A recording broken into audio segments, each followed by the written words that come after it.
Thanks, Colleen. This week's Minute with Drexel takes us into the kitchen for a cup of coffee where Drexel learned a life lesson about the importance of cleaning up. Hey y'all, years ago when I was anchoring the morning news, I came in and I poured myself a cup of coffee before I went on air, and it was great. And I asked the guy who had made it what he had done differently that time, and he said, I cleaned the pot. You know, it's amazing how great a cup of coffee tastes whenever it's brewed in a freshly washed pot. And that thought led me to this thought. I wonder what's in the pots of our life, you know, the pots of our brain and our mouth and our heart that needs a little cleaning out. We can get in that rinse and go mode from time to time, and what happens is we're left with a lot of yucky buildup that leaves a bad taste. And the same thing can happen with the pots of our life. And I got to confess to you, I've kind of been in the rinse and go mode lately, and what I've learned is that buildup, even a little bit, can quickly cause a bad taste in my thoughts and my actions. So if that's you too, why don't you join me on a journey for the next few days and let's clean the pots of our life. First, let's get rid of those negative thoughts. How do we do that? Well, every time we have a negative thought, why not write it down on a piece of paper and then scratch it out?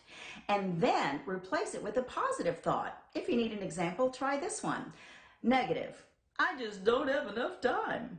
Positive, I have the same 24 hours that everybody else does. Maybe I just need to budget my time better. Thirdly, let's clean up our words. Trust me, I have one of the most boringly clean mouths when it comes to those words. But when it comes to general conversation, I could stand a little scrubbing up. I need to make sure that all of my words are encouraging and uplifting and unifying all the time. Finally, you know, sometimes I buy discounted coffee, but no matter how clean the coffee pot, that coffee just never is up to par because it's not quality. Thinking about that, for the next week or so, let's make sure that everything that we put into our minds and into our mouths and into our hearts is quality material. I started this morning with scripture and devotional readings, and throughout the day I'm going to make sure that it's only quality material that's on my car radio, TV screen, laptop, or in my conversations.